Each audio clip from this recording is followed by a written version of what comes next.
This is what I would actually do with people who would come to a live sewing class with me. If you're starting sewing because you want to make your own clothes, not just random projects here and there, this video is for you.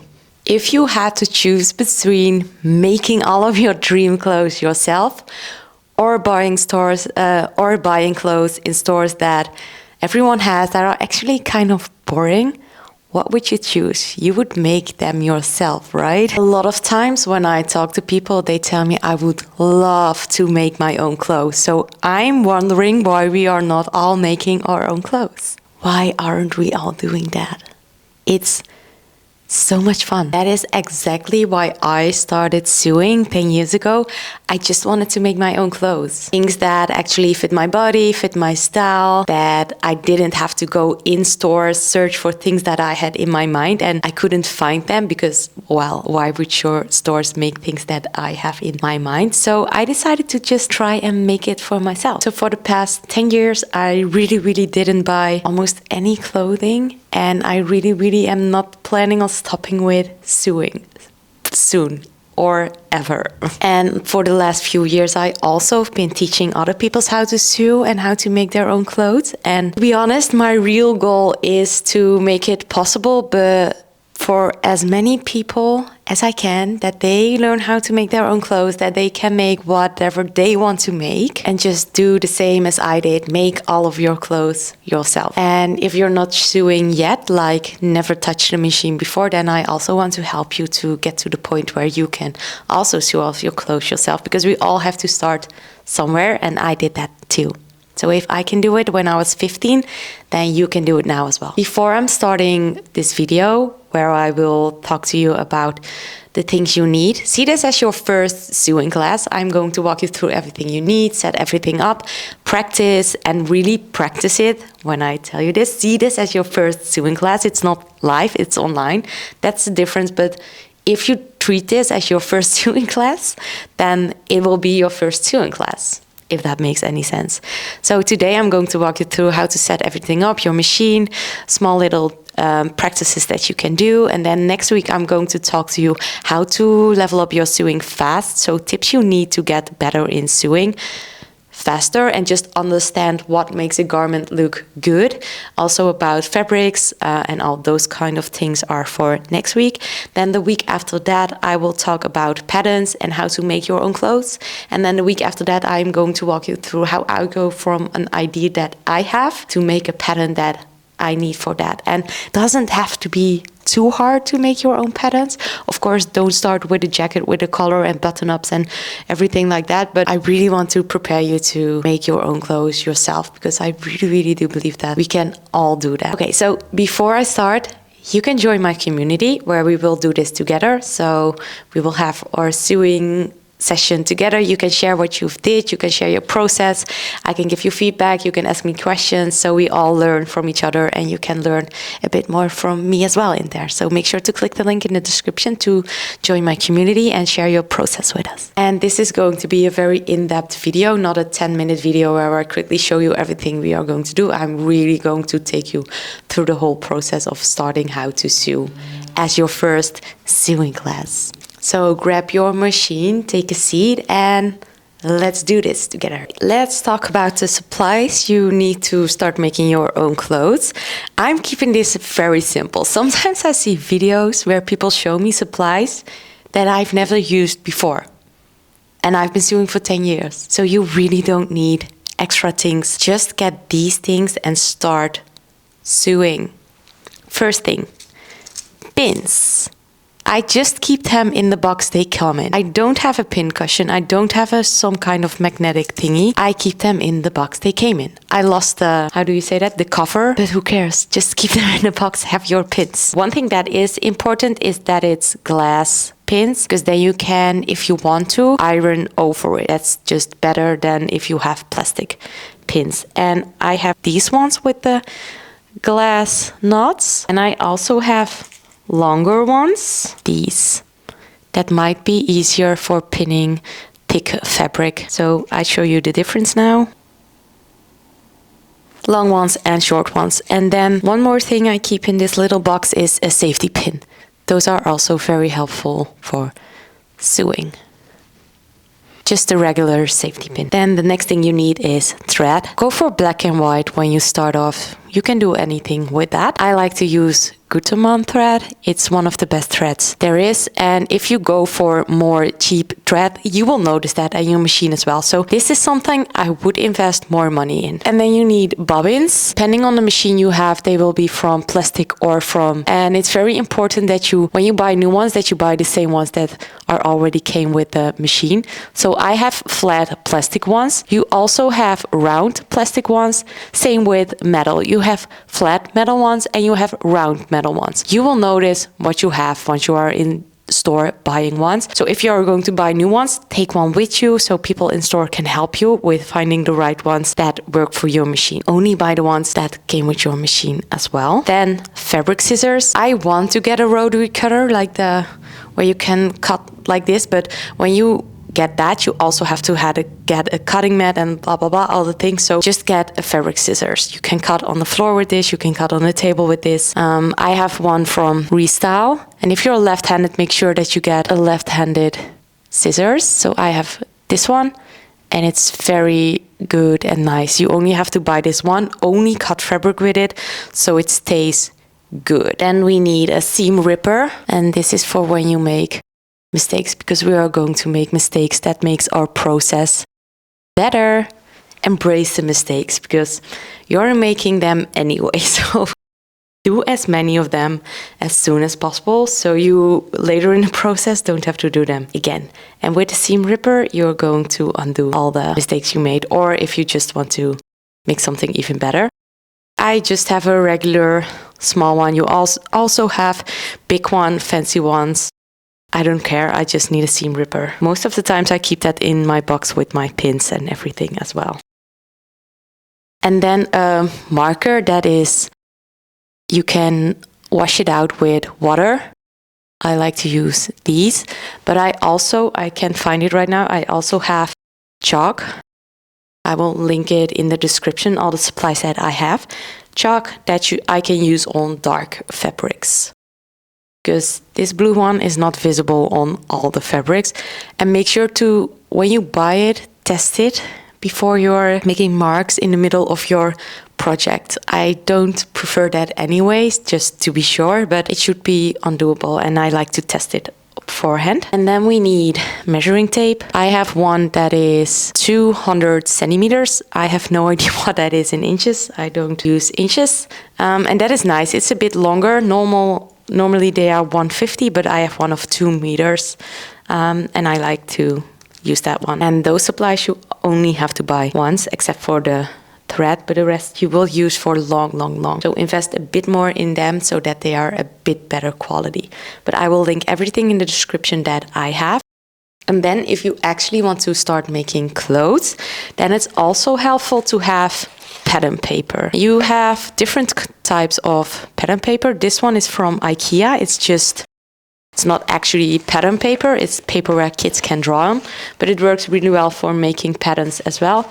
Or you can have thinner fabric that is a bit more see-through, but that's whatever you prefer or whatever you can find. Don't overthink it. Get a roll of paper. That is the moral of this story. And that is everything you need. Plus, of course, a sewing machine, but I'm going to walk you through that while I show my sewing machine, the one that I have. I have this for 8 years. I started with, 9 years. Sorry, I have it for 9 years now. I started the first year with a borrowed machine from a friend of my mom. So I would highly recommend asking in your surrounding if someone has a spare sewing machine or a machine they don't use as often or maybe not at all anymore, to just start sewing. After that comes the debate on, okay, what machine am I getting? So as I said, I have this one for 9 years now. I still use it the most. I have had different machines in between, some fancier ones, some older ones, but I always came back to this one because I really like this one. And I'm going to talk a bit about what you really want to think about when you are buying a machine. You need 3 stitches: a straight stitch, a zigzag stitch, and preferably a button stitch. That is just very helpful when you are going to use buttonholes and buttons. So you also want to look for a machine with a buttonhole foot that does that automatically. Then another very important foot is a zipper foot. So you can sew everything. You can sew zippers, you can sew buttons, and you can just make straight stitches and zigzag stitches. That is everything you actually need, and everything else is just extra. So I have the Brother Innovis 27 special edition. It's not available everywhere, but I do really like Brother machines, and they work the same overall. That's the case with sewing machines in general. They work the same overall. Like if it stitches straight, it stitches straight. Wow. But yeah, the setup of the machine might be a little bit different depending on the brand. So let's go to the sewing machine now. Now your sewing machine might look a bit intimidating, but it really is not. And I'm going to show you why that isn't. So what I talked about is get a basic machine. You will always have a basic foot. And what to look for is that buttonhole foot, that is really helpful, and a zipper foot, that is really helpful as well. But other than that, don't be tempted by all of these stitches, because the only ones that I use daily is the straight stitch, the zigzag stitch, and the buttonholes are just very, very helpful. But other than that, I am not touching them at all. The basic things about a sewing machine is know how to thread it, know how to control it, and know how the needle moves through the fabric and how you can adjust that if something is off. We are getting our thread and our bobbin, as I talked about, and then the thread goes up here. Please look in your manual to see where those spots are for you. Okay, then you will get your thread, and it shows you where to go on top of the machine. So I'm just following those numbers. First, 1 is here, 2 is behind that thing, and I make sure that I'm going to the right of this split in the middle. Then I go down. So I go down, and under here I go up and behind that hook. If you don't see that hook, use your hand thing to show it, and it should be behind there. And then I'm going below. So I'm here at 5, and 6 is just behind this thing on your needle. And then you are going to thread the thread through the needle. And I have an automatic thing for that here on the side, but you don't need it. You can also just do it with your hands. But how it works is I go back, and then it automatically threads it through a little bit. I still have to get it all the way through. Placing your thread underneath your foot and to the back. So that is how you thread your top thread, but you also have a bottom thread, because your sewing machine gives that tension from top and bottom and then weaves inside of each other. So we also have to fill the bobbin so that we can thread our bottom one. So to thread your bobbin, you're going to get your thread through 1 and 2, the same as when you are just threading your top needle, and then go, as you can see here, I go behind it and then underneath it, and make sure that it is a bit under tension so that it can divide the tension on the bobbin. And then it's very important to do exactly the thread as it stands here. So I have to go from back to front, and then I go over it a few times, shorten the thread, click this to the right, and now it means that my sewing machine knows that I'm going to work on the bobbin and not with the needle or anything. And now I'm pressing my presser foot, and it winds up.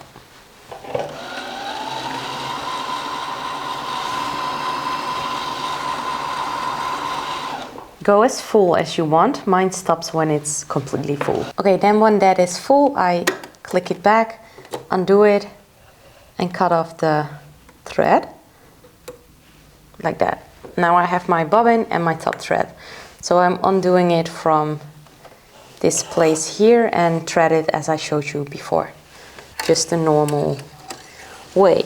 Practice this a few times, become easy with this so that you know what you're doing to thread your machine. So top thread is to the back, and my bottom thread, I undo this clip here. And again, see how the thread should be placed in. And what I mean by that, does it has to go this way, or does it has to go this way or this way? Check how it has to go in. And for me, it has to go in like this, so it goes that way. So I place it here, and then the thread goes that way from underneath, like that. I'm not going too deep into this because this is different for every machine. Close it, but see your manual on how to do this and practice this a few times so you know what you're doing. Okay, so now I want to talk a little bit more about the functions on your sewing machine so that you understand how to work with them, what it is all about. I grabbed a small piece of fabric to show you about the tension and about the different stitches that you have on your sewing machine. So first thing first, I can adjust the speed. This is slow speed, middle speed, high speed. That is for when I press my presser foot, I will only go fast as my lowest speed, which can be very nice if you have to do controlled things or when you're just starting out and don't want to be intimidated by the speed of your machine. I like to go always on the highest speed because you can control it with your presser foot. The more you press it, the faster your needle will go. But if you are not confident with your foot and how to press it, you can undo it and make it low speed. Then here is the tension. I never changed the tension at all about my sewing machine. Maybe I do it once a year, changing the tension. So you do that when you notice that your top thread and bottom thread are not on the right tension, and you will see that in the fabric that it is coming a bit loose or that it is very, very tight on top of your fabric. And that is how you know that the tension is not right. And what I would do then is play with it a little bit. So if it's too loose, make the tension faster. If it's too tight, then make it a bit looser. This depends on the fabric and the thread that you are using. But as I said, a lot once a year. Okay, that being said, next thing, I have a computerized machine, so I have this little screen here. I see which stitch I'm on, so now I'm on 1, which is just a straight stitch. 2 is a straight stitch, but with my needle in the middle. And then the other one I use is 5, is the zigzag stitch, and then I normally go to 33, 34 for a buttonhole. But those are the only ones that I actually use. So let's go back to 1, just a straight stitch. I can see what's going on. For the straight stitch, I need foot G. And you see that on the presser foot, which one you're using.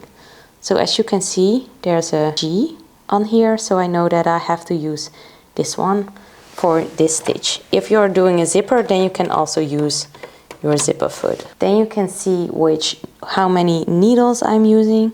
I'm on 1 needle. If you use a twin needle, then there you have to adjust that to 2 needles, so that your machine knows that you have 2 needles inserted. The next thing is the stitch length.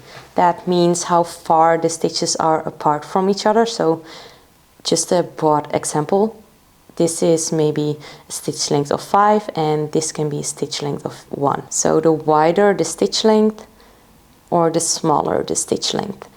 And something to keep in mind about that is the thicker the fabric, the higher you want to go on your stitch length. I can adjust that by plussing or minus. A normal stitch length is 3.5. That works for cottons, linens. It's the most versatile one to use. This is for the zigzag stitch, how wide it is. So if I want it to be this wide or this wide, then I can adjust that here. And if I am not sewing a zigzag stitch, then I can move my needle with this one. which can be very helpful if you want to use your presser foot as a guide for your seam allowance or your top stitching or whatever. So as you can see, when I pull this, my needle moves. Do you see that? Yeah. So my needle moves more towards the side and back. So I can decide seam allowance I want to use for that. And then one more thing I want to talk about is your handle here. And this is for when you want to make a stitch by hand, which is very useful for when you want to be very controlled with your stitching. So now I'm actually going to show you a few different stitches and stitch length. So starting by making normal stitch and just grab some piece of fabric that you can practice on and practice with controlling your speed with the presser foot, practice with making a straight seam, practice and experiment with different stitch lengths, and that is how you learn to sew actually. Oh, and also practice with using your presser foot as a guidance or using all the, how do you say that? All the guidelines on your metal plate here. I'm going to make a straight stitch. And this is on a very small stitch length. And as you can see, I'm going very fast. But when I move this, I'm pressing it completely down my presser foot and it's only going this fast. And if it's on the fastest and I don't completely press down my presser foot, I'm still being able to go not as fast as the fastest. Okay, this is the first stitch I made. Very small stitch length going straight down. Now I will change the stitch length to 5 to really show you the difference.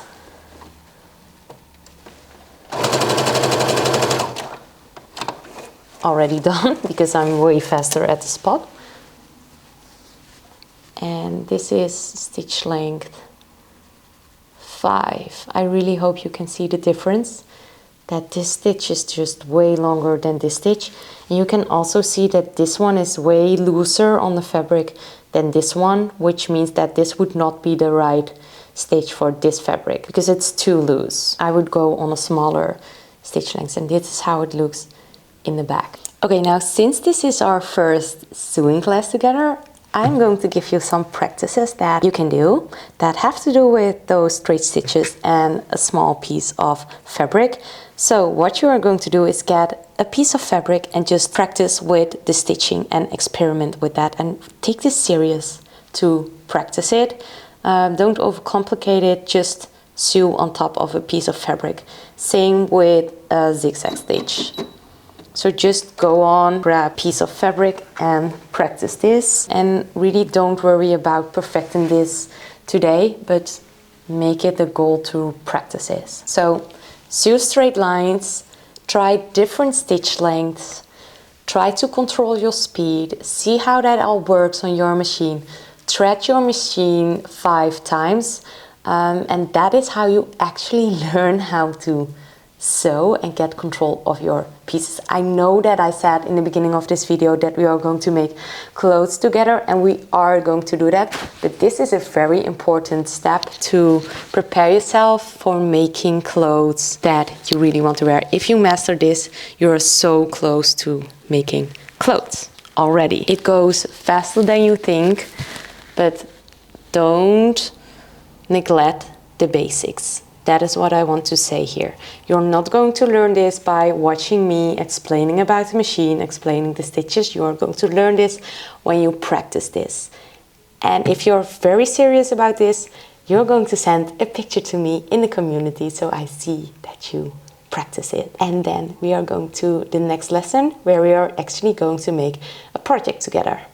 I'm not telling you what it is. You have to watch the video for that. This is what I would actually do with people who would come to a live sewing class with me. The only difference there is that they are actually accountable and that I'm watching on top of their fingers if they are actually doing as I'm told and not just hearing me talk. So that's what I want you to do. Practice this. After you practice this for around an hour, don't set yourself up for 3 hours of struggle. Just practice it for 1 hour. Get control of your machine, how it works, and how experiment with some stitches, gather all your supplies and everything, then this was your first ever sewing class. And in the next video, we are going to build on this, actually sewing some projects together. I talk about fabrics, a very exciting but very important part about sewing as well. Yeah, we will be closer and closer to making the clothes we actually want to wear. And if you actually did follow along, please let me know if you have any other questions in the comments or inside my community. Give this video a like and subscribe if you are going to be here next week as well. Share this with your friends that also should start sewing, because as I said in the beginning, we all want to make our own clothes, and really this is the time to just do it, just start with it, because I never stopped in 10 years and I'm not even thinking about stopping because I'm just obsessed with the idea of making all my clothes